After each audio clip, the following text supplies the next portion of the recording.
പ്രിയപ്പെട്ടവരെ, എല്ലാവർക്കും എൻ്റെ വിനീതമായ കൂപ്പുകൈ. ഞാൻ ഡോക്ടർ സിദ്ധാർത്ഥൻ.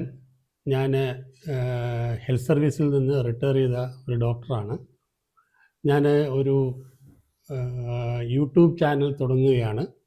അതിൻ്റെ പേര് ദലമർമരങ്ങൾ എന്നാണ്.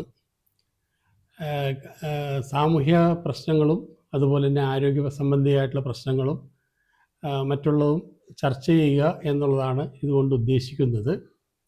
എൻ്റെ ചാനൽ നിങ്ങൾ ഇഷ്ടപ്പെടുകയാണെങ്കിൽ നിങ്ങളത് സബ്സ്ക്രൈബ് ചെയ്യുക, ലൈക്ക് ചെയ്യുക, പിന്നെ ഷെയർ ചെയ്യുക എന്നുള്ളതാണ് എനിക്ക് പറയാനുള്ളത്. ഇന്ന് ആദ്യമായിട്ട് ഞാനിവിടെ അവതരിപ്പിക്കാൻ ഉദ്ദേശിക്കുന്നൊരു വിഷയം എന്നെ വളരെ നാളായിട്ട് അലട്ടിക്കൊണ്ടിരിക്കുന്നൊരു വിഷയമാണ്. എന്തെന്നാൽ നമ്മുടെ നാട്ടിൽ വളരെയധികം ആളുകൾ ജീവിതത്തിൽ നിന്ന് ഒളിച്ചോടുന്നു എന്ന് പറയുമ്പോൾ ഒറ്റ വാക്കിൽ പറഞ്ഞാൽ ആത്മഹത്യ ചെയ്യുന്നു. 2023 കണക്കനുസരിച്ച് നമ്മൾ 3-ാം സ്ഥാനത്താണ്. ഭാരതത്തിൽ 3-ാം സ്ഥാനത്താണ്. അതായത് 1,00,000 പേര് നമ്മുടെ കേരളത്തിലുണ്ടെങ്കിൽ അതിൽ 30.6 ആളുകൾ ആത്മഹത്യ ചെയ്തു എന്നാണ് കണക്കാക്കപ്പെട്ടിരിക്കുന്നത് 2023. 2024 അതിനേക്കാൾ കൂടുതലായിരിക്കും. അപ്പോൾ നിങ്ങൾ 1,00,000 പേരിലാണ് ഞാൻ നേരത്തെ പറഞ്ഞ 30.6 കണക്ക് വന്നത്. അപ്പോൾ 3.5 കോടി ജനങ്ങളിൽ എത്ര പേര് ആത്മഹത്യ ചെയ്തു എന്ന് നിങ്ങൾക്ക് കണക്കാക്കാവുന്നതേ ഉള്ളൂ. അത് ഏകദേശം ഒരു 10,000-ന് മുകളിലുണ്ടാകും. അപ്പോൾ ഇത്രയും ആളുകൾ എന്തുകൊണ്ട് ആത്മഹത്യ ചെയ്തു എന്നുള്ളത് നമ്മൾ ഒന്ന് ചിന്തിക്കേണ്ടിയിരിക്കുന്നു. അത് തന്നെ ഏറ്റവും രസകരമായിട്ടുള്ള കാര്യം എന്താണെന്ന് വെച്ചിട്ടുണ്ടെങ്കിൽ 3 വയസ്സ് മുതൽ 92 വയസ്സ് വരെയുള്ള ആളുകൾ ആത്മഹത്യ ചെയ്തിട്ടുണ്ട്. അതാണ് എൻ്റെ ഏറ്റവും ഒരു ഇതായിട്ടുള്ള കാര്യം. 3 വയസ്സ് മുതൽ 92 വയസ്സ് വരെയുള്ള ആളുകൾ ആത്മഹത്യ ചെയ്തിട്ടുണ്ട്. അപ്പോൾ ഒന്ന് ആലോചിച്ച് നോക്കുക, എന്തായിരിക്കും ഇതിൻ്റെയൊക്കെ അടിസ്ഥാന കാരണം. പല കാരണങ്ങളുണ്ടാകാം, ഒത്തിരി കാരണങ്ങളുണ്ടാകാം. കുടുംബ പ്രശ്നങ്ങളുണ്ടാകാം, സാമ്പത്തിക പ്രശ്നങ്ങളുണ്ടാകാം, അതുപോലെ തന്നെ വ്യക്തിപരമായിട്ടുള്ള പ്രശ്നങ്ങളുണ്ടാകാം, രോഗികളായിട്ടുള്ള ആൾക്കാരുടെ പ്രശ്നങ്ങളുണ്ടാകാം, പിന്നെ അതുപോലെ തന്നെ ഒറ്റപ്പെടലിൻ്റെ പ്രശ്നങ്ങളുണ്ടാകാം. അങ്ങനെ പല പല കാര്യങ്ങളുണ്ടാകാം. പക്ഷേ എന്നിരുന്നാൽ പോലും ഇതൊന്നും തന്നെ ഒരു ആത്മഹത്യ ചെയ്യുന്നതിന് ഒരു കാരണമല്ല, ജീവിതത്തിൽ നിന്ന് ഓടുന്നതിന് ഒരു കാരണമല്ല എന്ന് വീണ്ടും വീണ്ടും പറയട്ടെ. നമ്മൾ ഈ ഒരു രാജ്യത്തിൻ്റെ സ്വത്ത് കണക്കാക്കുന്ന സമയത്ത് നമ്മൾ പറയാറുണ്ട്, നമ്മളെ ഭാരതത്തിന് ഇത്ര ടൺ സ്വർണം നമ്മളുടെ കരുതൽ ശേഖരത്തിലുണ്ട്, ഇത്ര രൂപ ഡോളർ കണക്കിൽ നമ്മളെ കരുതൽ ശേഖരത്തിലുണ്ട്, അതുപോലെ തന്നെ ഇത്ര ടൺ ധാന്യങ്ങൾ നമ്മളുടെ കരുതൽ ശേഖരത്തിലുണ്ട് എന്നൊക്കെ നമ്മളെല്ലാം പറയും. പക്ഷേ ഇതിനേക്കാളെല്ലാം ഉപരി നമ്മൾ ചിന്തിക്കേണ്ട ഒരു കാര്യമാണ് നമ്മളുടെ നാട്ടിലെ ജനസംഖ്യ. അത് കണക്കാക്കാൻ പറ്റാത്ത വണ്ണം, വില കണക്കാക്കാൻ പറ്റാത്ത വണ്ണം ഉള്ളൊരു സ്വത്താണ് ഒരു രാജ്യത്തിൻ്റെ. അപ്പോൾ നമ്മൾ ഒന്ന് ചിന്തിച്ച് നോക്കുക, ഇങ്ങനെ വില കണക്കാക്കാൻ പറ്റാത്ത ഒരു സ്വത്തിൽ നിന്ന് ഈ ചെറിയ സംസ്ഥാനമായ, അതായത് വിദ്യാഭ്യാസ രംഗത്തും സാമൂഹ്യ രംഗത്തും മുന്നിട്ട് നിൽക്കുന്ന ഈ ചെറിയ സംസ്ഥാനമായ കേരളത്തിൽ 2023 10,000-ന് മുകളിൽ ആളുകൾ ആത്മഹത്യ ചെയ്തു എന്ന് കേൾക്കുമ്പോൾ നമ്മളുടെ സമൂഹത്തിൻ്റെയും നമ്മളുടെ സംസ്ഥാനത്തിൻ്റെയും നമ്മളുടെ രാജ്യത്തിൻ്റെ സ്വത്താണ് കുറഞ്ഞുകൊണ്ടിരിക്കുന്നത് എന്ന് നമ്മൾ ചിന്തിക്കേണ്ടിയിരിക്കുന്നു. അവരുടെ കുടുംബത്തിന് തീർച്ചയായിട്ടും നഷ്ടം തന്നെയാണ്, നികത്താനാവാത്ത നഷ്ടം തന്നെയാണ്, ഇല്ലെന്ന് ഞാൻ പറയുന്നില്ല. ആ ആത്മഹത്യ ചെയ്ത വ്യക്തിയുടെ അച്ഛൻ്റെയും അമ്മയുടെയും സഹോദരങ്ങളുടെയും ഭാര്യയുടെയും കുട്ടികളുടെയും അതുപോലെ തന്നെ അധ്യാപകരുടെയും മറ്റ് സുഹൃത്തുക്കളുടെയും എല്ലാവരുടെയും നഷ്ടം തന്നെയാണ്, ഇല്ലെന്ന് ഞാൻ പറയുന്നില്ല. അത് സ്വാഭാവികമായിട്ടും അത് ഒരു വലിയ നഷ്ടം തന്നെയാണ്. പക്ഷേ അതിലുപരി ഈ രാജ്യത്തിനുണ്ടാകുന്ന നഷ്ടം, അതും ഒരു നഷ്ടം തന്നെയാണ്. അതുകൂടി നമ്മൾ കണക്കിലെടുക്കേണ്ടിയിരിക്കുന്നു. അപ്പോൾ അത് കണക്കിലെടുക്കുമ്പോൾ തീർച്ചയായിട്ടും നമുക്ക് ഈ ആത്മഹത്യ നിരക്ക് കുറച്ചേ പറ്റൂ. എന്നുള്ളതാണ് എനിക്ക് പറയാനുള്ളത്. അതിനുവേണ്ടി സർക്കാരുകൾ പല പല പദ്ധതികൾ, കേന്ദ്ര സംസ്ഥാന സർക്കാരുകൾ പല പല പദ്ധതികൾ നടപ്പാക്കിയിട്ടുണ്ട്. അത് പല ആൾക്കാർക്കും അറിയാം, പക്ഷെ ഭൂരിപക്ഷം ആൾക്കാർക്ക് അറിയില്ല. ഈ ആത്മഹത്യ ചിലപ്പോൾ ചില സമയത്ത് ഒരു ഒരു ഒരു നൈമിഷികമായ സമയത്ത് തോന്നുന്ന ഒരു പെട്ടെന്നുള്ള എടുത്തുചാട്ടത്തിൽ പലപ്പോഴും സംഭവിക്കാറുണ്ട്. ആ സമയത്ത് ഒരാൾ അയാളെ കേൾക്കാനുണ്ടായാൽ മാത്രം മതി, അയാളുടെ വിഷമങ്ങളെക്കുറിച്ച് കേൾക്കാനുണ്ടായാൽ മാത്രം മതി, അയാൾ അതിൽ നിന്ന് പിന്തിരിയും. അപ്പോൾ നമുക്ക് ആ രീതിയിലുള്ള സൗകര്യങ്ങളും അതുപോലെ തന്നെ അയാൾക്ക് വേണ്ട മാർഗനിർദ്ദേശങ്ങളും, അയാൾക്ക് വേണ്ട ഇപ്പോൾ വിഷാദരോഗത്തിനടിമയാണെങ്കിൽ അതിനുള്ള ചികിത്സയും ലഭ്യമാണ് എന്ന് ജനങ്ങൾക്ക് അറിഞ്ഞുകൊണ്ട് ജനങ്ങളെ അവിടെ എത്തിച്ച് അവർക്ക് വേണ്ട സൗകര്യങ്ങൾ ചെയ്തു കൊടുത്ത് ഇങ്ങനെയുള്ള ചിന്തകളിൽ നിന്ന് പിന്മാറ്റി നമ്മളുടെ മുഖ്യധാര ഇതിലേക്ക് കൊണ്ടുവരികയാണെങ്കിൽ തീർച്ചയായിട്ടും അവർക്ക് അവരുടെ കുടുംബത്തിന് നഷ്ടം സംഭവിക്കില്ല, നമ്മളുടെ രാജ്യത്തിന് നഷ്ടം സംഭവിക്കില്ല. അപ്പോൾ അങ്ങനെയുള്ള പല പദ്ധതികളെക്കുറിച്ചുള്ള ഒരു ചർച്ച എന്നുണ്ടെങ്കിൽ ഒരു ഇൻഫർമേഷൻ നൽകുക എന്നുള്ളതാണ് ഞാൻ ഉദ്ദേശിക്കുന്നത്. ആത്മഹത്യകൾക്ക് ഞാൻ നേരത്തെ പറഞ്ഞു വളരെയധികം കാരണങ്ങളുണ്ട്. അതൊക്കെ ഓരോന്നെടുത്ത് ചർച്ച ചെയ്യാൻ പോയിട്ടുണ്ടെങ്കിൽ നമ്മളിപ്പോഴെങ്കിലും തീരത്തില്ല. അതിലുപരി നമുക്ക് അതിനുള്ള പരിഹാരങ്ങൾ, അതായത് ഓരോരോ കാര്യങ്ങൾക്ക് വേണ്ട ഓരോരോ പ്രശ്നങ്ങൾക്ക് വേണ്ട പരിഹാരങ്ങൾ ഏത് രീതിയിൽ നമുക്ക് ലഭ്യമാക്കാം, എവിടെയൊക്കെ ലഭ്യമാണ് എന്ന് ചിന്തിക്കുകയാണ് ഇതുകൊണ്ട് ഉദ്ദേശിക്കുന്നത്. ഇതോടുകൂടി ഞാൻ എൻ്റെ ആദ്യത്തെ ഭാഗം അവസാനിപ്പിക്കുകയാണ്. ഞാൻ ഇനി ഇതിൻ്റെ ആവശ്യമായിട്ടുള്ള ഏതെല്ലാം പ്രോഗ്രാംസ് ഉണ്ട് എന്നുള്ളതിനെക്കുറിച്ച് നിങ്ങളോട് പറയാം.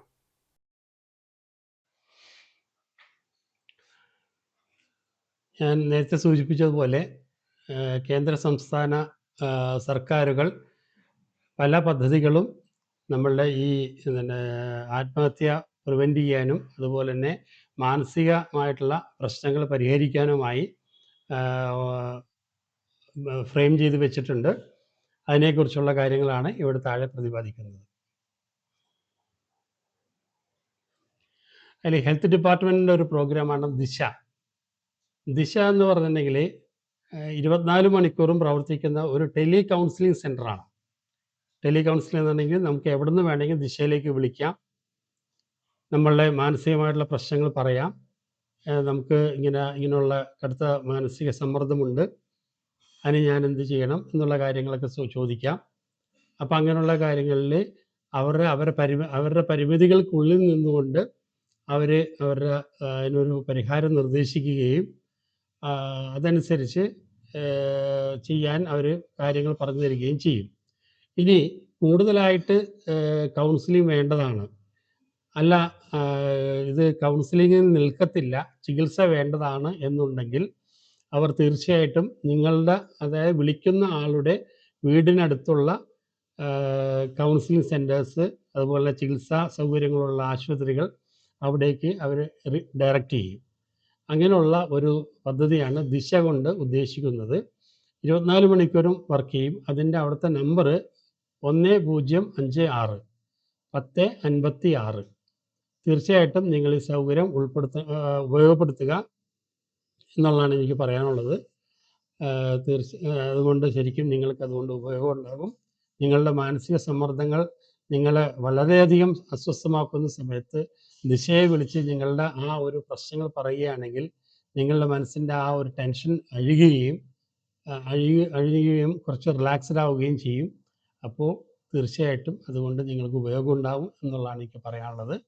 അതുകൊണ്ട് ഈ നമ്പർ ഓർത്ത് വയ്ക്കുക, 1056. ഇത് ഫ്രീ ആണ്, പൈസ നമുക്ക് കൊടുക്കേണ്ടതില്ല, ഫ്രീ ആണ്. അടുത്തത് ടെലിമാനസിക പ്രോഗ്രാമാണ്. ഇത് ഗവൺമെൻറ് ഓഫ് ഇന്ത്യ ഇനീഷ്യേറ്റീവ് ആണ്. ഇതും 24 മണിക്കൂറും വർക്ക് ചെയ്യുന്നൊരു പദ്ധതിയാണ്. ഇതും ഫ്രീ ആയിട്ടുള്ള ഒരു ടെലി കൗൺസിലിംഗ് സെൻ്ററാണ്. ഇതിൻ്റെ നമ്പർ 14416 14416 എന്നാണ് ഇതിൻ്റെ നമ്പർ. ഇവിടെയും നിങ്ങൾക്ക് വിളിച്ചിട്ട് നിങ്ങളുടെ മാനസിക സമ്മർദ്ദങ്ങൾ അവരോട് പറയാം. അവരതിൻ്റെ മാർഗനിർദ്ദേശങ്ങൾ നൽകും. അതനുസരിച്ച് നിങ്ങൾ പ്രവർത്തിക്കുക. ഇതാണ് എനിക്ക് പറയാനുള്ളത്. പിന്നീട് ഹോസ്പിറ്റൽസ് നമ്മുടെ എല്ലാ സർക്കാർ ആശുപത്രികളിലും, അതായത് എല്ലാ മേജർ സർക്കാർ ആശുപത്രികൾ, അതായത് ജനറൽ ഹോസ്പിറ്റല്, ജില്ലാ ആശുപത്രികൾ, പിന്നെ അതുപോലെ തന്നെ നമ്മുടെ തിരുവനന്തപുരത്തും തൃശ്ശൂരും കോഴിക്കോടുമുള്ള മാനസിക രോഗാശുപത്രികൾ, ഇവിടങ്ങളെല്ലാം തന്നെ രാവിലെ എല്ലാ വർക്കിംഗ് ഡേയ്സിലും രാവിലെ 8 മണി മുതൽ 1 മണി വരെ OP ഉണ്ടാകുന്നതാണ്. അതിൽ നമുക്ക് ക്ലിനിക്കൽ സൈക്കോളജിസ്റ്റ് ഉണ്ട്, സൈക്കാട്രിക് സോഷ്യൽ വർക്കർ ഉണ്ടാകും, അതുപോലെ തന്നെ സൈക്കാട്രിസ്റ്റും ഉണ്ടാകും. അപ്പോൾ നിങ്ങൾക്ക് അവിടെ ചെന്നിട്ട് നിങ്ങളുടേതായിട്ടുള്ള പ്രശ്നങ്ങൾ, നിങ്ങളുടെ മാനസിക സമ്മർദ്ദം, മാനസികമായിട്ടുള്ള ടെൻഷൻ, അങ്ങനെയുള്ള പ്രശ്നങ്ങളൊക്കെ അവതരിപ്പിക്കാം. അവർ വേണ്ട വിധത്തിൽ അത് അനലൈസ് ചെയ്തിട്ട് അവരതിനുള്ള പരിഹാര നിർദ്ദേശങ്ങൾ നൽകും. ഇനി കൂടുതൽ ചികിത്സ വേണ്ട കേസാണെങ്കിൽ നിങ്ങൾ അടുത്തുള്ള അവിടെ തന്നെയുള്ള സൈക്കാട്രിസ്റ്റിൻ്റെ അടുത്തേക്ക് റെഫർ ചെയ്യും. അങ്ങനെ റെഫർ ചെയ്യുമ്പോൾ അദ്ദേഹം പരിശോധിച്ച് അതിന് വേണ്ട മരുന്നുകളൊക്കെ നിർദ്ദേശിക്കും. അത് കൃത്യമായിട്ട് കഴിക്കുക. ഇതാണ് പറയാനുള്ളത്. ഇനി ഇതിൻ്റെ കൂട്ടത്തിൽ പ്രധാനപ്പെട്ടൊരു കാര്യം എനിക്ക് പറയാനുള്ളത് എന്താണെന്ന് വെച്ചിട്ടുണ്ടെങ്കിൽ, പൊതുവേ നമുക്കൊരു ധാരണയുണ്ട് മാനസിക രോഗാശുപത്രികളും മാനസിക രോഗ ക്ലിനിക്കുകളും എല്ലാനും ഭ്രാന്തിന് ചികിത്സിക്കുന്ന ഇതാണെന്നുള്ള കാര്യം ഓർമ്മയുണ്ട്. അപ്പോൾ ഇങ്ങനെ പറഞ്ഞു കേട്ടിട്ടുണ്ട്. നമ്മൾ പല സിനിമകളിലും നമ്മൾ കണ്ടിട്ടുണ്ടാവും, സ്വാഭാവികമായിട്ടും ഇങ്ങനെയൊക്കെ ഉണ്ടാവും. അപ്പോൾ അത് അങ്ങനെയുള്ള തെറ്റിദ്ധാരണകൾ മാറ്റുക. ഭ്രാന്തെന്ന് പറഞ്ഞിട്ടുണ്ടെങ്കിൽ ഒരു പല പല മാനസിക രോഗങ്ങളിൽ ഒന്ന് മാത്രമാണ്. അത് കൂടാതെയുള്ള പല പല രോഗങ്ങളുണ്ട്.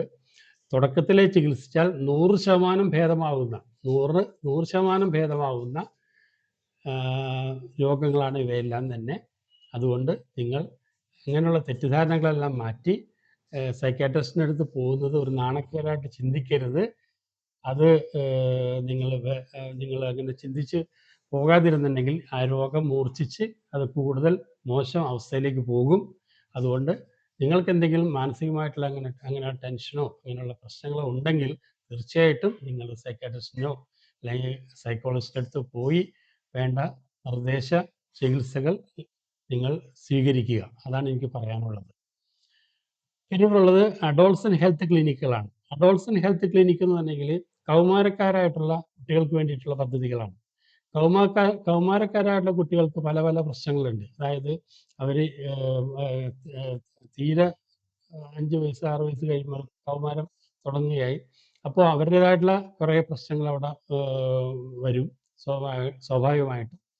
അപ്പോൾ അതിൻ്റെ സംബന്ധിച്ച് പിന്നെ പഠനത്തിലുള്ള എന്തെങ്കിലും പ്രശ്നങ്ങൾ, പഠനത്തിൽ മോശമാവുന്നു, അല്ലെങ്കിൽ ക്ലാസ്സിൽ ശ്രദ്ധിക്കുന്നില്ല, അങ്ങനെയുള്ള കാര്യങ്ങൾ. അപ്പോൾ അങ്ങനെയുള്ള അതിന് വേണ്ടിയിട്ടുള്ള ഒരു പദ്ധതിയാണ് അഡോൾസൻ്റ് ഹെൽത്ത് ക്ലിനിക്. ഇതും ജനറൽ ഹോസ്പിറ്റൽ ജില്ലാ ആശുപത്രികളിലുള്ള പ്രധാനപ്പെട്ട ആശുപത്രികളിലാണ് ഇതുള്ളത്. ഇതിൻ്റെ പ്രവർത്തന സമയം 9 മണി മുതൽ രാവിലെ 9 മണി മുതൽ 4 മണി വരെയാണ്. എല്ലാ വർക്കിംഗ് ഡേയ്സിലും ഇതിൻ്റെ പ്രവർത്തനം ഉണ്ടാകും. അപ്പോൾ അവിടെ ചെന്നിട്ട് സ്റ്റുഡൻസിനും പാരൻസിനും ടീച്ചേഴ്സിനും നിങ്ങൾക്ക് അവരുടെ മാർഗനിർദ്ദേശങ്ങൾ സ്വീകരിക്കാവുന്നതാണ്. അടുത്തത് ഭൂമിക. ഭൂമിക സ്ത്രീകൾക്കും കുട്ടികൾക്കും വേണ്ടിയിട്ടുള്ളൊരു പദ്ധതിയാണ്. കുടുംബ പ്രശ്നങ്ങളും വ്യക്തിപരമായിട്ടുള്ള പ്രശ്നങ്ങളെല്ലാം അവിടെ ചെന്നിട്ട് അവിടുത്തെ കൗൺസിലറുമായിട്ട് സംസാരിച്ച് വേണ്ട വിധത്തിലുള്ള മാർഗനിർദ്ദേശങ്ങൾ സ്വീകരിക്കാവുന്നതാണ്. വളരെ നന്നായിട്ട് പോകുന്ന ഒരു പ്രോഗ്രാംസിലൊന്നാണ് ഭൂമിക. രാവിലെ 9 മണി മുതൽ 4 മണി വരെയാണ് ഇതിൻ്റെ പ്രവർത്തന സമയം. ഇതും ജനറൽ ജില്ലാ ആശുപത്രികളിലാണ് കൂടുതലായിട്ടും പ്രവർത്തിക്കുന്നത്. അവിടെ നിങ്ങൾക്ക് സ്ത്രീകൾക്കും കുട്ടികൾക്കും പോയി അവരുടെ പ്രശ്നങ്ങൾ അവതരിപ്പിച്ച് വേണ്ട മാർഗനിർദ്ദേശങ്ങൾ സ്വീകരിക്കാവുന്നതാണ്. പിന്നെ district mental health programme. District mental health programme എന്നുണ്ടെങ്കിൽ നമ്മുടെ പ്രൈമറി ഹെൽത്ത് സെൻറ്റേഴ്സിലും കമ്മ്യൂണിറ്റി ഹെൽത്ത് സെൻറ്റേഴ്സിലും ഒരു മൊബൈൽ മെൻ്റൽ ഹെൽത്ത് ടീം വരും. മാസത്തിലൊരിക്കൽ വരുന്നു. രോഗികളെ പരിശോധിച്ച് അവർക്ക് വേണ്ട മാർഗനിർദ്ദേശം, കൗൺസിലിംഗ് വേണോ വേണ്ടതെങ്കിൽ കൗൺസിലിംഗ്, ചികിത്സയാണ് വേണ്ടതെങ്കിൽ ചികിത്സ, അതിനുള്ള ആവശ്യമായിട്ടുള്ള മരുന്നുകളും അതിൽ നിന്ന് ലഭ്യമാകും. അപ്പോൾ അത് നിങ്ങൾ അവിടെ പോയി അതിൻ്റെ ഡേറ്റ് നോക്കി, ഈ ഡേറ്റ് എവിടെ നിന്ന് കിട്ടുന്നത് എന്ന് വെച്ചിട്ടുണ്ടെങ്കിൽ നിങ്ങളുടെ വീടിനടുത്തുള്ള junior health inspector, junior public health nurse, അല്ലെങ്കിൽ വാർഡിലെ ആശാ വർക്കർ, അല്ലെങ്കിൽ അടുത്തുള്ള പ്രൈമറി ഹെൽത്ത് സെൻ്ററിലെ മെഡിക്കൽ ഓഫീസർ, ഇവരോട് ചോദിച്ചു കഴിഞ്ഞിട്ടുണ്ടെങ്കിൽ എന്നാണ് ഈ മൊബൈൽ ടീം വരുന്നത് എന്ന് അവരറിയിക്കും. ആ ദിവസം അവിടെ ചെന്നിട്ട് ഞാൻ നേരത്തെ പറഞ്ഞു വിട്ട് ഈ ചികിത്സാ സൗകര്യങ്ങൾ സ്വീകരിക്കാവുന്നതാണ്.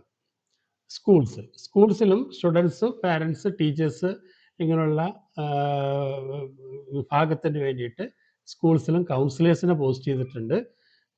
അത് അവിടെ ചെന്നിട്ട് നിങ്ങൾ ഈ സ്റ്റുഡൻസിനും കുട്ടികൾക്കും പാരൻസിനും ടീച്ചേഴ്സിനും വേണ്ട മാർഗനിർദ്ദേശങ്ങൾ സ്വീകരിക്കാവുന്നതാണ്. സ്കൂൾ വർക്കിംഗ് ടൈമിലാണിത് നടക്കുന്നത്.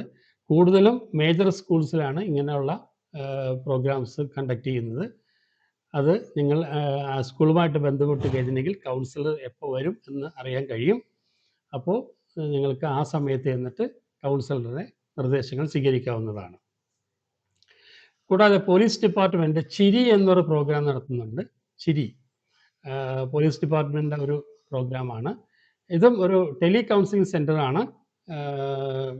കൂടുതലും സ്റ്റുഡൻസിന് വേണ്ടിയിട്ടാണ്, സ്റ്റുഡൻസിനും പാരൻസിനും വേണ്ടിയിട്ടാണ് ഇത് നടത്തുന്നത്. ഇതിൻ്റെ നമ്പർ 9497900200 എന്നാണ്. ഒന്നുകൂടി പറയാം, 9497900200 എന്നാണ്. ഇതും 24 മണിക്കൂറും വർക്ക് ചെയ്യുന്ന ഒരു പ്രോഗ്രാമാണ്. ഞാൻ നേരത്തെ പറഞ്ഞുകൊണ്ട് ഈ നമ്പറിലേക്ക് വിളിച്ചിട്ട് നിങ്ങൾക്ക് സ്റ്റുഡൻസിനും അവരുടെ പാരൻസിനും വിളിച്ചിട്ട് കുട്ടികൾ സംബന്ധമായിട്ടുള്ള പ്രശ്നങ്ങൾ പറയാം. അവർക്ക് ഫർദർ ഇത് വേണ്ടതാണെങ്കിൽ തീർച്ചയായിട്ടും അവർ ഏർപ്പെടുത്തിയിട്ടുള്ള, നിങ്ങളുടെ വീടിനടുത്ത് ഏർപ്പെടുത്തിയിട്ടുള്ള ഒരു കൗൺസിലിംഗ് സെൻ്ററിലേക്ക് അവർ ഡയറക്റ്റ് ചെയ്യും. അവിടെ ചെന്നിട്ട് അവിടുത്തെ കൗൺസിലറുടെ സേവനം നിങ്ങൾക്ക് സ്വീകരിക്കാവുന്നതാണ്. ആ പ്രോഗ്രാമിൻ്റെ പേരാണ് ചിരി. ഞാൻ ഒന്നും കൂടി ആ നമ്പർ പറയാം, 9497900200. ഇനി വേറെ നമ്പർ കൂടി പറയാം. ഈ നമ്പർ നമ്മളുടെ ഇപ്പം ഇങ്ങനെയുള്ള ഇഷ്യൂസ്, അതായത് സ്ത്രീകൾക്കെതിരെയുള്ള അതിക്രമങ്ങൾ, കുട്ടികൾക്കെതിരെയുള്ള അതിക്രമങ്ങൾ ഇങ്ങനെയൊക്കെ ഉണ്ടാകുമ്പോൾ നിങ്ങൾക്ക് തീർച്ചയായിട്ടും ഈ നമ്പറിൽ വിളിക്കാം. അതുകൂടാതെ ഉള്ള ഒരു എമർജൻസി നമ്പറും കൂടിയാണിത്. അതായത് വേറെ എന്ത് എമർജൻസി ഉണ്ടെങ്കിൽ പോലും പോലീസിനെ വിളിക്കാവുന്ന ഒരു നമ്പറാണ് 112 112. അതാണ് ആ നമ്പർ. അത് ഓർത്തിരിക്കുക. അത് എന്ത് എമർജൻസി ഉണ്ടെങ്കിൽ പോലും നിങ്ങൾക്ക് വിളിക്കാവുന്ന ഒരു നമ്പറാണ് 112. പിന്നെ women and children development department കുറച്ച് പ്രോഗ്രാംസ് നടത്തുന്നുണ്ട്. ഞാൻ നേരത്തെ പറഞ്ഞ കൂട്ട് സ്കൂൾസിലെ കൗൺസിലേഴ്സിനെ പോസ്റ്റ് ചെയ്യുന്നവരാണ്. അവർ ഞാൻ നേരത്തെ പറഞ്ഞു, ആ കൗൺസിലേഴ്സ് ഇങ്ങനെ സ്റ്റുഡൻസിനും കുട്ടികൾക്കും ടീച്ചേഴ്സിനും വേണ്ട മാർഗനിർദ്ദേശങ്ങൾ നൽകുന്നുണ്ട്. സ്കൂൾ വർക്കിംഗ് ടൈമിലാണ് കൂടുതലായിട്ട് നടക്കുന്നത്. അതിൻ്റെ ഉപയോഗം സ്വീകരിക്കുക. പിന്നെ ഉള്ളൊരു തന്നെ വിമൻ ആൻഡ് ചിൽഡ്രൻ ഡിപ്പാർട്ട്മെൻറ്റിൻ്റെ വേറെ പ്രോഗ്രാമാണ് സഖി. സഖി എന്ന് പറഞ്ഞിട്ടുണ്ടെങ്കിൽ വൺ സ്റ്റോപ്പ് ക്രൈസിസ് സ്കീം എന്നാണ് അതിനെ ഒന്നുകൂടി പറയാൻ ഉള്ളത്. One stop crisis scheme. ഇപ്പോൾ ഇതിൽ ഒരു സ്ത്രീക്ക് ഒരു പല ബുദ്ധിമുട്ടുകൾ, അതായത് ആ സ്ത്രീയുടെ വീട്ടിൽ വെച്ച് അല്ലെങ്കിൽ വേറെ എവിടെയെങ്കിലും വെച്ചിട്ട് ആ സ്ത്രീക്ക് വളരെയധികം മർദ്ദനമേൽക്കുന്നു, ശാരീരികമായിട്ട് മർദ്ദനമേൽക്കുന്നു, അല്ലെങ്കിൽ പല രീതിയിലുള്ള ബുദ്ധിമുട്ടുകൾ അനുഭവിക്കുന്നു. അങ്ങനെയാണെങ്കിൽ അവർക്ക് സഖിയെ വിളിക്കാം. സഖിക്ക് ഓരോ ജില്ലയിലും ഓരോ നമ്പറുണ്ട്. അതിൻ്റെ ലിസ്റ്റ് ഞാൻ അടുത്ത സ്ലൈഡിൽ കൊടുക്കുന്നുണ്ട്. അപ്പോൾ സഖി എന്താ ചെയ്യുന്നതെങ്കിൽ ഇമ്മീഡിയറ്റ് ആയിട്ട് ഞാൻ നേരത്തെ പറഞ്ഞ 112 വിളിച്ചിട്ട് പോലീസിനെ ഏർപ്പാടാക്കി അവർ ഈ സൈറ്റിലെത്തി ഈ സ്ത്രീയെ കൂട്ടിക്കൊണ്ടുവരികയാണ് ചെയ്യുന്നത്. എന്നിട്ട് താൽക്കാലികമായിട്ട് ഷെൽട്ടർ സഖി നൽകും താമസിക്കാനായിട്ട്. ആ സ്ത്രീക്കോ കുട്ടിക്കോ താൽക്കാലികമായിട്ടുള്ള ഒരു ഷെൽട്ടർ നൽകും. കൂടാതെ വൈദ്യസഹായം, അതുപോലെ തന്നെ നമ്മൾ നിയമപരമായിട്ടുള്ള സഹായങ്ങൾ, കൗൺസിലിങ്, പിന്നെ അവർക്ക് സംരക്ഷണം, ഇതെല്ലാം നൽകുന്നുണ്ട്. അതിനുശേഷം മറ്റ് ഇവരുമായിട്ട് പ്രശ്നങ്ങളുള്ള ആളുകളുമായിട്ട് സംസാരിച്ച് ആ പ്രശ്നങ്ങൾ പരിഹരിച്ച് സമാധാനപരമായിട്ട് ആ സ്ത്രീയെ അവരുടെ വീട്ടിലേക്ക് തിരിച്ചയക്കുക. ഇതാണ് സഖി എന്ന് പറഞ്ഞ പ്രോഗ്രാം കൊണ്ട് ഉദ്ദേശിക്കുന്നത്. വളരെ നന്നായിട്ട് നടക്കുന്ന ഒരു പ്രോഗ്രാമുകളിലൊന്നാണ്. തീർച്ചയായിട്ടും ഞാൻ ഈയിടയ്ക്ക് ഒരു അമ്മയും 2 കുട്ടികളും ട്രെയിനിൻ്റെ മുമ്പിൽ ചാടി മരണപ്പെട്ട ഒരു സംഭവമൊക്കെ നമ്മൾ വായിച്ചിട്ടുണ്ടായിരുന്നു. അവർക്ക് ശരിക്കും പറഞ്ഞിട്ടുണ്ടെങ്കിൽ ഇമ്മീഡിയറ്റ് ആയിട്ട് അങ്ങനെ ഒരു മനസ്സിനൊരു ടെൻഷൻ ഉണ്ടെങ്കിൽ അവർ സഖിയെ വിളിച്ചാൽ മതിയായിരുന്നു. വിളിച്ചിട്ടുണ്ടെങ്കിൽ തീർച്ചയായിട്ടും അവർ അതിന് വേണ്ട നിർദ്ദേശങ്ങൾ നൽകി അവരൊരു ഒരു അതിൻ്റെതായിട്ടുള്ള പ്രശ്നങ്ങൾ പരിഹരിക്കാൻ ശ്രമിക്കുമായിരുന്നു. പക്ഷെ എന്തോ അത് നടന്നില്ലെന്ന് തോന്നുന്നു. അതുകൊണ്ടാണ് അവരങ്ങനെ ഒരു അബദ്ധം കാണിച്ചത്. ഇത് എൻ്റെ ഒരു അറിവ് വെച്ച് പറയുന്നതാണ്. അതാണ് എനിക്ക് പറയാനുള്ളത് ഇതിനെക്കുറിച്ച്. പിന്നീട് വിമൻ ആൻഡ് ഡെവലപ്മെൻറ്റ് കോർപ്പറേഷൻ്റെ ഒരു അടുത്ത പ്രോഗ്രാമാണ് മിത്ര. ഇതിൻ്റെ ടോൾ ഫ്രീ നമ്പർ 181 ആണ്. 181. ഇത് കൂടുതലായിട്ട് സ്ത്രീകൾക്ക് വേണ്ടിയിട്ടാണ്. ഇതിലും അഡ്വൈസ്, റെസ്ക്യൂ ആൻഡ് കൗൺസിലിംഗ് ആണ് ഉദ്ദേശിക്കുന്നത്. Advice, rescue and counselling. Mitra മറക്കാതിരിക്കുക. 181. ഇതാണ് സഖിയുടെ ഓരോ ജില്ലകളിലുള്ള അഡ്രസ്സും അതുപോലെ തന്നെ ഫോൺ നമ്പേഴ്സും. അത് നിങ്ങൾ ഓർത്ത് വയ്ക്കുക. പിന്നെ ലോക്കൽ സെൽഫ് ഗവൺമെൻറ്റിൻ്റെ ഒരു പ്രോഗ്രാംസ് ഉണ്ട്. ലോക്കൽ സെൽഫ് ഗവൺമെൻറ്റിന് ഓരോ പഞ്ചായത്തിലും ഓരോ കൗൺസിലറെ അവർ പോസ്റ്റ് ചെയ്തിട്ടുണ്ട്. ലോക്കൽ സെൽഫ് ഗവൺമെൻറ് അവർ ഓരോ നിശ്ചിത തീയതികളിൽ ബന്ധപ്പെട്ട് ഓരോ സ്ഥലത്തും പോയി അവർ കുട്ടികൾക്കും അതുപോലെ അമ്മമാർക്കും വേണ്ട കൗൺസിലിങ്ങും മറ്റുള്ള കാര്യങ്ങളും ചെയ്യുന്നുണ്ട്. അത് വളരെ നന്നായിട്ട് നടക്കുന്ന ഒരു പ്രോഗ്രാമാണ്. അത് മാക്സിമം ജനങ്ങൾ അത് ഉപയോഗപ്പെടുത്തുക എന്നുള്ളതാണ് എനിക്ക് പറയാനുള്ളത്. അടുത്തത് ജാഗ്രതാ സമിതികളാണ്. ജാഗ്രതാ സമിതികൾ എന്ന് പറഞ്ഞെങ്കിൽ വളരെ നന്നായിട്ട് നടത്തുന്ന ഒരു പ്രോഗ്രാമാണ്. അതായത് നമ്മളെ വനിതാ കമ്മീഷൻ്റെ നിർദ്ദേശാനുസരണം ഉണ്ടാക്കിയിട്ടുള്ള ഒരു പ്രോഗ്രാമാണ്. സർക്കാർ ഫ്രെയിം ചെയ്തിട്ടുള്ള പ്രോഗ്രാമാണ് ജാഗ്രതാ സമിതികൾ. ഈ ജാഗ്രതാ സമിതികളിൽ നമ്മളുടെ അവിടുത്തെ പഞ്ചായത്ത് പ്രസിഡന്റ് ചെയർമാനായിരിക്കും. പിന്നെ അതുപോലെ തന്നെ വനിതാ മെമ്പർമാർ, പഞ്ചായത്ത് മെമ്പർമാർ അതിൽ അംഗങ്ങളായിരിക്കും. കൂടാതെ അവിടുത്തെ പോലീസ് ഓഫീസർ, അവിടുത്തെ ഗവൺമെൻറ് മെഡിക്കൽ ഓഫീസർ, പിന്നെ അതുപോലെ തന്നെ ഒരു അഡ്വക്കേറ്റ്, പിന്നെ അവിടുത്തെ ലോക്കൽ NGOs, നോൺ ഗവൺമെൻറ് ഓർഗനൈസേഷൻ്റെ 1-2 ആൾക്കാർ അതിൽ അംഗങ്ങളായിരിക്കും. നിങ്ങൾക്ക് എന്തെങ്കിലും പരാതികളുണ്ടെങ്കിൽ, ഇപ്പോൾ വീട്ടിലെ പ്രശ്നങ്ങളോ അല്ലെങ്കിൽ വ്യക്തിപരമായിട്ടുള്ള പ്രശ്നങ്ങളോ ഒന്നുണ്ടെങ്കിൽ, സ്ത്രീകൾക്കും കുട്ടികൾക്കും പരാതികളുണ്ടെങ്കിൽ ഇവർക്ക് വാർഡ് തലത്തിലുണ്ട്, ഇത് പഞ്ചായത്ത് തലത്തിലുണ്ട്. അപ്പോൾ പിന്നെ അവിടെ ചെന്ന് ഈ പരാതി കൊടുക്കാവുന്നതാണ്. അപ്പോൾ ഈ കമ്മിറ്റി ചേർന്ന് അവർക്ക് വേണ്ട വിധത്തിലുള്ള എന്താണ് ശരി എന്താണ് തെറ്റെന്ന് പരിശോധിച്ച് അതിന് വേണ്ട മാർഗനിർദ്ദേശം നൽകും. ആ പ്രശ്നം പരിഹരിക്കാൻ മാക്സിമം ശ്രമിക്കും. അതാണ് ഇതിന് പറയാനുള്ളത്. വളരെ നന്നായി ഉപയോഗപ്പെടുത്താവുന്ന ഒരു കാര്യമാണ്. എന്താണെങ്കിൽ ഈ അവരവരുടെ പഞ്ചായത്തിലായതുകൊണ്ട് തന്നെ പല ആൾക്കാരും അതിൽ അറിയാവുന്നവരായിരിക്കും. അപ്പോൾ പ്രശ്നങ്ങൾ പരിഹരിക്കാൻ കുറേയും കൂടി എളുപ്പമാണ്.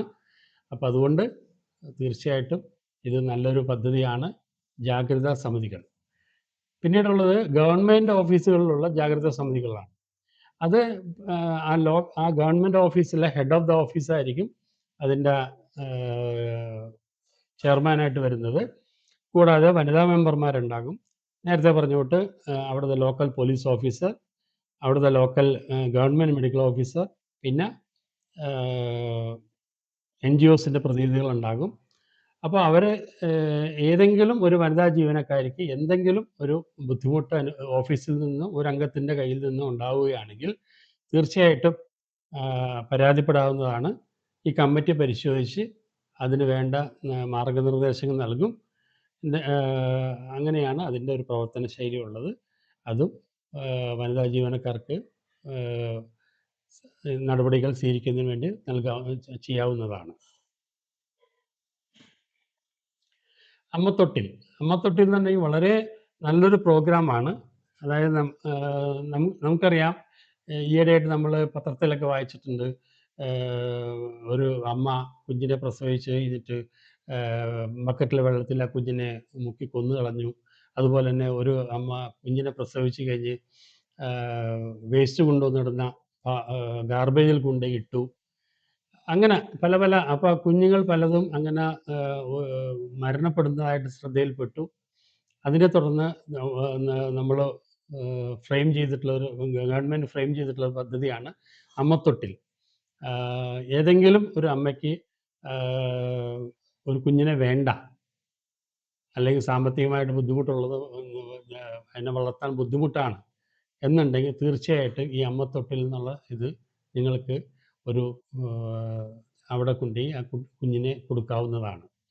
ഇതിന് നമ്മളെ ഒട്ടുമിക്ക എല്ലാ ജില്ലകളിലും പ്രധാനപ്പെട്ട ആശുപത്രികളിൽ, ജനറൽ ആശുപത്രി, അതുപോലെ സ്ത്രീകളുടെയും കുട്ടികളുടെയും ആശുപത്രി, കൂടാതെ നോൺ ഗവൺമെൻറ് ഓർഗനൈസേഷൻ, സാമൂഹ്യ സംഘടനകൾ, അവരുടെ ഭാഗത്തും ഇങ്ങനെയുള്ള അമ്മത്തൊട്ടിൽ ഏർപ്പെടുത്തിയിട്ടുണ്ട്. ഇതൊരു ഒരു ഒരു റൂമാണ്. അവിടെ ഇങ്ങനെ ഒരു ഗേറ്റ് ഉണ്ടാവും. ആ ഗേറ്റ് കടന്ന് ഒരു തൊട്ടിൽ പോലെ അവിടെ വെച്ചിട്ടുണ്ടാവും. ഈ കുഞ്ഞിനെ അവിടെ കിടത്തുക. എന്നിട്ട് അവിടെ ഉള്ള ഒരു ബെല്ല് അടിക്കുക. ഈ ബെല്ല് അടിച്ചു കഴിഞ്ഞിട്ടുണ്ടെങ്കിൽ, ഈ ബെല്ല് കേട്ട് കഴിഞ്ഞിട്ടുണ്ടെങ്കിൽ ആശുപത്രിയിൽ നിന്നോ അല്ലെങ്കിൽ ആ ഏജൻസിയുടെ ആൾക്കാരോ വന്നിട്ട് ആ കുഞ്ഞിനെ സ്വീകരിക്കുകയും പിന്നീട് ഈ കുഞ്ഞിൻ്റെ ആഹാരവും ഭക്ഷണവും വിദ്യാഭ്യാസവും മറ്റുള്ള എല്ലാ കാര്യങ്ങളും നോക്കുന്നത് സർക്കാരായിരിക്കും. അപ്പോൾ അമ്മത്തൊട്ടിൽ, അപ്പോൾ കുഞ്ഞിനെ നിങ്ങൾക്ക് വേണ്ട എങ്കിൽ പോലും, വേണ്ടെങ്കിൽ കുഞ്ഞ് വളരുകയും ഒരു കുഞ്ഞിനെ ജീവൻ നശിപ്പിച്ചു എന്നുള്ള കുറ്റത്തിൽ നിന്ന് നിങ്ങൾ വിമുക്തയാവുകയും ചെയ്യും. ഒരു കുഞ്ഞിൻ്റെ ജീവൻ നശിപ്പിച്ചു കഴിഞ്ഞാൽ തീർച്ചയായിട്ടും ഒരു കൊലക്കുറ്റത്തിന് നിങ്ങൾക്കെതിരെ കേസെടുക്കും. അപ്പോൾ അങ്ങനെ ഒരു ഇതിൽ നിന്ന് നിങ്ങൾക്ക് രക്ഷപ്പെടാം. ആ കുഞ്ഞ് ജീവിക്കുകയും ചെയ്യും. അപ്പോൾ തീർച്ചയായിട്ടും ഈ അമ്മത്തൊട്ടിൽ എന്നുള്ളൊരു ഇത് കുട്ടികളെ വേണ്ട എങ്കിൽ നിങ്ങൾക്ക് അത് ഒരു അവിടെ കൊണ്ടുപോയി കിടത്താവുന്നതാണ് എന്നുള്ളതാണ് എനിക്ക് പറയാനുള്ളത്. ചൈൽഡ് ലൈൻ എന്ന് പറഞ്ഞിട്ടുണ്ടെങ്കിൽ കുട്ടികൾക്ക്, അതായത് 18 വയസ്സിൽ താഴെയുള്ള കുട്ടികൾക്ക് അവർക്ക് മാനസികവും ശാരീരികവും ലൈംഗികവുമായിട്ടുള്ള എന്തെങ്കിലും തരത്തിലുള്ള ബുദ്ധിമുട്ടുകൾ ഉണ്ടായിട്ടുണ്ടെങ്കിൽ ആ കുട്ടിക്കോ ആ കുട്ടിയുടെ അച്ഛനമ്മമാർക്കോ ടീച്ചേഴ്സിനോ അല്ലെങ്കിൽ ഏതൊരു വ്യക്തിക്കും ചൈൽഡ് ലൈനിൽ പോയി പരാതിപ്പെടാവുന്നതാണ്. 1098 1098 ആണ് ചൈൽഡ് ലൈൻ നമ്പർ. 1098 ആണ് ചൈൽഡ് ലൈൻ നമ്പർ. അവിടെ ചെന്ന് നിങ്ങൾ പരാതിപ്പെട്ട് കഴിഞ്ഞാൽ ചൈൽഡ് ലൈൻ പ്രവർത്തകർ ഈ കുട്ടിയുമായിട്ട് ബന്ധപ്പെടുകയും കുട്ടിയുമായിട്ട് വിശദമായിട്ട് കാര്യങ്ങൾ പരിശോധിച്ച് ചോദിച്ചറിഞ്ഞ് അത് കോടതിയുടെ ശ്രദ്ധയിൽപ്പെടുത്തേണ്ടതാണെങ്കിൽ കോടതിയിൽ ശ്രദ്ധയിൽപ്പെടുത്തുകയും വേണ്ട വിധത്തിൽ അതൊരു കേസ് നടത്തി ആർക്കെങ്കിലും ശിക്ഷ കൊടുക്കേണ്ടതാണെങ്കിൽ തീർച്ചയായിട്ടും അത് ശിക്ഷ നൽകുകയും ചെയ്യും. കൂടാതെ കുട്ടിക്ക് വേണ്ട സംരക്ഷണവും മറ്റുള്ള ഭക്ഷണവും മറ്റെല്ലാം കൊടുക്കുകയും ചെയ്യും. അതാണ് ഈ ചൈൽഡ് ലൈൻ എന്നുള്ള ഒരു പദ്ധതി കൊണ്ട് ഉദ്ദേശിക്കുന്നത്. അതിൻ്റെ നമ്പർ 1098. പിന്നീട് സീനിയർ സിറ്റിസൺസിലുള്ള പ്രോഗ്രാമാണ്. സീനിയർ സിറ്റിസൺസിൽ പല ആൾക്കാർക്കും തങ്ങളുടെ സ്വത്ത് മക്കൾ എഴുതി വാങ്ങിച്ചതിന് ശേഷം അച്ഛനമ്മമാരെ വേണ്ട വിധത്തിൽ കെയർ കൊടുക്കാതിരിക്കുക, അവർക്ക് വേണ്ട രീതിയിലുള്ള ഭക്ഷണം കൊടുക്കാതിരിക്കുക, വേണ്ട വിധത്തിൽ അവരെ അംഗീകരിക്കാതിരിക്കുക, അങ്ങനെയുള്ള മാനസികമായിട്ട് അവരെ വിഷമിപ്പിക്കുക. ഇങ്ങനെയുള്ളൊരവസരത്തിൽ തീർച്ചയായിട്ടും ഈ പേരൻസിനെ ജില്ലാ കളക്ടറോ അല്ലെങ്കിൽ തഹസിൽദാർക്കോ പരാതി കൊടുക്കാവുന്നതാണ്. അപ്പോൾ തീർച്ചയായിട്ടും ജില്ലാ കളക്ടറുടെ അടുത്തു നിന്നും തഹസിൽദാരുടെ അടുത്തു നിന്നോ പരാതി കൊടുത്തു കഴിഞ്ഞിട്ടുണ്ടെങ്കിൽ ഉചിതമായിട്ടുള്ള നടപടികളുണ്ടാകും. അതൊരു നിയമം തന്നെയാണ്. പ്രായമായിട്ടുള്ള ആൾക്കാർക്ക് രക്ഷയായിട്ടുള്ളൊരു നിയമം തന്നെയാണ്. അതുകൊണ്ട് അങ്ങനെയുള്ള സന്ദർഭങ്ങൾ ഉണ്ടായിട്ടുണ്ടെങ്കിൽ തീർച്ചയായിട്ടും ഒട്ടും മടിക്കരുത്, നിങ്ങൾക്ക് ഈ പരാതികൾ നൽകാവുന്നതാണ്. ഇനി വേറൊരു അവസ്ഥ എന്താണെന്ന് വെച്ചിട്ടുണ്ടെങ്കിൽ, പ്രായമായിട്ടുള്ള ആളുകൾക്ക് വരുമാനമില്ല, മക്കളാണെങ്കിൽ നോക്കുന്നില്ല, മക്കൾ വേണ്ട വിധത്തിൽ പൈസയൊന്നും കൊടുക്കുന്നില്ല, പക്ഷേ അവർക്ക് ഭൂസ്വത്തുണ്ട്. അങ്ങനെ ഒരു ഭൂസ്വത്ത് ഉണ്ടെങ്കിൽ തീർച്ചയായിട്ടും ആ ഭൂസ്വത്ത് അവർക്ക് ബാങ്കിൽ പ്ലഡ്ജ് ചെയ്ത്, ബാങ്കിൽ പണയം വെച്ച് ഒരു നിശ്ചിത തുക മാസം മാസം ലഭിക്കത്തക്കവണ്ണം, ഈ അച്ഛനമ്മമാർക്ക് ലഭിക്കത്തക്കവണ്ണം ഒരു പദ്ധതിയുണ്ട്. അതിൻ്റെ പേരാണ് റിവേഴ്സ് മോർട്ടഗേജ് എന്ന് പറയും. Reverse mortgage. ഈ പദ്ധതി പ്രകാരം ഒരു നിശ്ചിത തുക ഈ അച്ഛനമ്മമാർക്ക് ലഭിക്കും. അവരുടെ കാലശേഷം മക്കൾക്ക് വേണമെങ്കിൽ ആ പൈസയും അതിൻ്റെ പലിശയും തിരിച്ച് ബാങ്കിലേക്ക് അടച്ച് ഈ ഭൂസ്വത്ത് തിരിച്ചെടുക്കാവുന്നതാണ്. ഇതാണ് ഈ പദ്ധതി. റിവേഴ്സ് മോർട്ട്ഗേജ് എന്ന് പറയും. അപ്പോൾ സ്വാഭാവികമായിട്ടും അച്ഛനമ്മമാർക്ക് ഇങ്ങനെ ഒരു പദ്ധതി സ്വീകരിക്കാവുന്നതാണ്. പൈസ ഇല്ല എങ്കിൽ, ജീവിക്കാൻ ബുദ്ധിമുട്ടുകൾ ഉണ്ടെങ്കിൽ തീർച്ചയായിട്ടും ഈ രീതിയിൽ സ്വീകരിക്കാവുന്നതാണ്. ഇതാണ് ഒരു സീനിയർ സിറ്റിസന് വേണ്ടിയുള്ള ഒരു പദ്ധതി. ഇതുകൂടാതെ ഞാൻ നേരത്തെ ഇതെല്ലാം പറഞ്ഞത് സർക്കാരിൻ്റെ നിയമങ്ങളും സർക്കാരിൻ്റെ പദ്ധതികളെ കുറിച്ചാണ് പറഞ്ഞത്. ഇതുകൂടാതെ പ്രൈവറ്റ് ഹോസ്പിറ്റൽസിൽ ഒട്ടുമിക്ക എല്ലാ മേജർ പ്രൈവറ്റ് ഹോസ്പിറ്റൽസിലും സൈക്കാട്രി ഡിപ്പാർട്ട്മെൻ്റ് ഉണ്ട്. സൈക്കാട്രി അതുപോലെ തന്നെ സൈക്കോളജിസ്റ്റും മറ്റുള്ള സൗകര്യങ്ങളും എല്ലാം ഉണ്ട്. അപ്പോൾ തീർച്ചയായിട്ടും ഞാൻ നേരത്തെ പറഞ്ഞ എന്തെങ്കിലും ബുദ്ധിമുട്ടുകൾ ഉണ്ടെങ്കിൽ തീർച്ചയായിട്ടും ഗവൺമെൻറ് ഹോസ്പിറ്റലിൽ തിരക്ക് കൂടുതലാണ്, അങ്ങനെയാണെങ്കിൽ നിങ്ങൾ പോകാതിരിക്കും. നിങ്ങൾക്ക് സാമ്പത്തികമായിട്ട് നല്ല നിലവാരമുണ്ടെങ്കിൽ തീർച്ചയായിട്ടും പ്രൈവറ്റ് ഹോസ്പിറ്റൽസിൽ പോവുക. അവിടെ ചെന്നിട്ട് അവിടുത്തെ ഡിപ്പാർട്ട്മെൻറ്റിലെ സൈക്കോളജിസ്റ്റിനെയോ അല്ലെങ്കിൽ സൈക്കാട്രിസ്റ്റിനെയോ കണ്ടിട്ട് വേണ്ട മാർഗനിർദ്ദേശങ്ങളോ ചികിത്സയോ സ്വീകരിക്കുക. അതിലൂടെ നിങ്ങളുടെ പ്രശ്നങ്ങൾ പരിഹരിക്കപ്പെടട്ടെ എന്നുള്ളതാണ് എനിക്ക് പറയാനുള്ളത്. അത് ഓരോ ഹോസ്പിറ്റൽസിൻ്റെ പേര് ഞാൻ പറയുന്നില്ല. എന്നുണ്ടെങ്കിൽ ഒട്ടുമിക്ക എല്ലാ മേജർ ഹോസ്പിറ്റൽസിലും ഉണ്ട് ഈ ഡിപ്പാർട്ട്മെൻറ്റ്. അതുകൊണ്ട് നിങ്ങൾക്ക് അന്വേഷിച്ചാൽ അറിയാൻ സാധിക്കും തീർച്ചയായിട്ടും. പിന്നെ ഇതിൽ കൂടാതെ വേറെ കാര്യം എന്നുണ്ടെങ്കിൽ ഈ നിങ്ങളെ സംബന്ധിക്കുന്ന ഈ രോഗത്തെക്കുറിച്ചോ അല്ലെങ്കിൽ നിങ്ങളുടെ മാനസിക പ്രശ്നങ്ങളെക്കുറിച്ചോ സംബന്ധിക്കുന്ന എല്ലാ കാര്യങ്ങളും അതീവ രഹസ്യമായി സൂക്ഷിക്കും എന്നുള്ളതാണ് ഇതിൻ്റെ ഒരു പ്രത്യേകത. അത് വേറൊരാൾ അറിയില്ല. ആ ഡോക്ടറോ അല്ലെങ്കിൽ സൈക്കോളജിസ്റ്റോ അല്ലാതെ വേറൊരു മൂന്നാമതൊരാൾ അറിയില്ല. അതുകൊണ്ട് അത് നിങ്ങൾക്ക് ധൈര്യമായിട്ട് നിങ്ങൾക്ക് അവിടെ പോകാവുന്നതാണ്. നിങ്ങളുടെ പ്രശ്നങ്ങൾ പറയാവുന്നതാണ്. അങ്ങനെ ശക്തമായിട്ടുള്ള നിയമങ്ങൾ അതിന് വേണ്ടിയിട്ടുണ്ട്, സർക്കാർ ഉണ്ടാക്കിയിട്ടുണ്ട്. വേറൊരാൾ അറിഞ്ഞു കഴിഞ്ഞിട്ടുണ്ടെങ്കിൽ തീർച്ചയായിട്ടും അതിനെതിരെ നടപടി എടുക്കാനുള്ള സർക്കാരിൻ്റെ ഭാഗത്ത് നിയമങ്ങളുണ്ട്, മനസ്സിലായി. അപ്പോൾ അതുകൊണ്ട് ഒരിക്കലും അത് പുറത്ത് അറിയാൻ സാധ്യതയില്ല, മനസ്സിലായി. ഇപ്പോൾ ഞാൻ നേരത്തെ കുറേ പ്രോഗ്രാംസിനെ കുറിച്ച് പറഞ്ഞു. അപ്പോൾ അതിൽ ചിലയിലൊക്കെ ഫോൺ നമ്പേഴ്സ് ഉണ്ട്, ചിലയിലൊന്നും ഫോൺ നമ്പേഴ്സ് ഇല്ല. ഇങ്ങനെ ഫോൺ നമ്പേഴ്സ് ഇല്ലാത്ത കാര്യങ്ങളെക്കുറിച്ച് നിങ്ങൾക്ക് എന്തെങ്കിലും സംശയങ്ങളുണ്ടെങ്കിൽ ഞാൻ നേരത്തെ പറഞ്ഞ പോലെ നിങ്ങളുടെ അടുത്തുള്ള ജൂനിയർ ഹെൽത്ത് ഇൻസ്പെക്ടർ, ഹെൽത്ത് ഡിപ്പാർട്ട്മെൻറ്റിലെ ജൂനിയർ ഹെൽത്ത് ഇൻസ്പെക്ടർ അല്ലെങ്കിൽ junior public health nurse, JPH എന്ന് പറയും, അല്ലെങ്കിൽ വാർഡ് ആശാ വർക്കർ, അല്ലെങ്കിൽ നിങ്ങളുടെ അടുത്തുള്ള ആശുപത്രിയിലെ മെഡിക്കൽ ഓഫീസർ, ഇവരോടെല്ലാം ചോദിച്ചതിന് കൃത്യമായിട്ടുള്ള വിവരങ്ങൾ അവർ തരും. അപ്പോൾ സ്വാഭാവികമായിട്ടും നിങ്ങൾ അതെല്ലാം നിങ്ങൾ ഉപയോഗപ്പെടുത്തണം എന്നുള്ളതാണ് എനിക്ക് പറയാനുള്ളത്. നിങ്ങളുടെ പ്രശ്നങ്ങൾ കേൾക്കാനായിട്ടാണ് ഇവരെല്ലാം ഉള്ളത്. അപ്പോൾ അതുകൊണ്ട് തീർച്ചയായിട്ടും അത് നിങ്ങൾ മനസ്സിലാക്കുക. ഇനി ഈ ഇത്തരത്തിലുള്ള മണ്ടത്തരങ്ങൾ, അതായത് ജീവിതത്തിൽ നിന്നുള്ള ഒളിച്ചോട്ടം ഇല്ലാതെ കുറഞ്ഞു വരട്ടെ. 0 ആവണം എന്നുള്ളതാണ് എൻ്റെ സ്വപ്നം. 0 ആവണം എന്നുള്ളതാണ് എൻ്റെ സ്വപ്നം. പിന്നുള്ളത് വനിതാ കമ്മീഷനാണ്. നമുക്കെല്ലാവർക്കും അറിയാം വനിതാ കമ്മീഷൻ ഇതിനെക്കുറിച്ച് പ്രത്യേകിച്ച് പറയേണ്ട കാര്യമൊന്നുമില്ല. സ്ത്രീകൾക്കും ഉള്ള എന്ത് പ്രശ്നങ്ങൾക്കും പരിഹാരം നൽകാൻ ഒരു കഴിവുള്ള ഒരു ജുഡീഷ്യൽ ബോഡിയാണ് വനിതാ കമ്മീഷൻ. തീർച്ചയായിട്ടും നിങ്ങൾ ഇതിൻ്റെ പ്രശ്നങ്ങൾ വനിതാ കമ്മീഷനിൽ അവതരിപ്പിക്കുക. അവിടെ നിങ്ങൾക്ക് കേസ് ഫയൽ ചെയ്യാവുന്നതാണ്. അതാണ് എനിക്ക് പറയാനുള്ളത്. അപ്പോൾ ഈ വനിതാ കമ്മീഷന് എന്തെങ്കിലും പരാതികളുണ്ടെങ്കിൽ, മറ്റുള്ള വഴികൾ തടഞ്ഞ് പരിഹരിക്കാൻ പറ്റാത്ത രീതിയിലുണ്ടെങ്കിൽ തീർച്ചയായിട്ടും വനിതാ കമ്മീഷനിൽ പരാതി കൊടുക്കണം എന്നുള്ളതാണ് എനിക്ക് പറയാനുള്ളത്.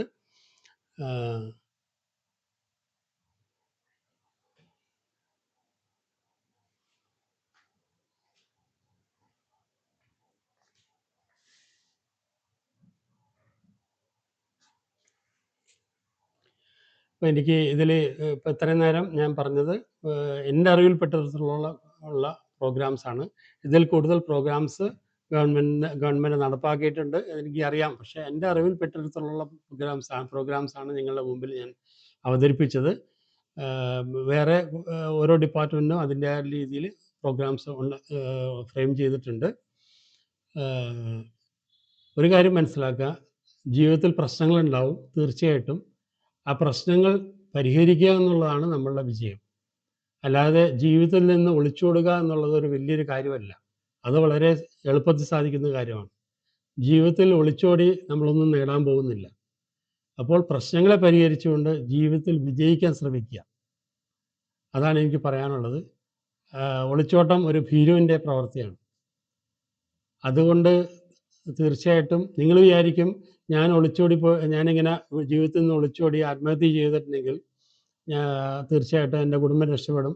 അപ്പോൾ കുടുംബം നാണക്കേടിൽ നിന്ന് രക്ഷപ്പെടും എന്നൊക്കെ നിങ്ങൾ വിചാരിക്കും. പക്ഷേ നിങ്ങൾ ഒന്ന് ചിന്തിക്കുക, അവർക്ക് നിങ്ങൾ വേദനയും നൽകുന്നു, അതിനൊപ്പം തന്നെ അവർക്ക് നിങ്ങൾ ഒരു ആത്മഹത്യ ചെയ്ത ഒരാളുടെ ഒരു കുടുംബം എന്നുള്ള രീതിയിലും അങ്ങനൊരു പേരും കൂടി നൽകുകയാണ്. അത് തീർച്ചയായിട്ടും അവർക്ക് വളരെയധികം വിഷമമുണ്ടാക്കുന്ന കാര്യമാണ്. ഒരിക്കലും ഇങ്ങനെയുള്ള മണ്ടത്തരങ്ങൾ കാണിക്കാതിരിക്കുക, പ്രശ്നങ്ങളെ പരിഹരിക്കാൻ പഠിക്കുക, ജീവിതത്തെ പൊരുതി വിജയിപ്പിക്കുക എന്നുള്ളതാണ് എനിക്ക് പറയാനുള്ളത്. Okay, thank you.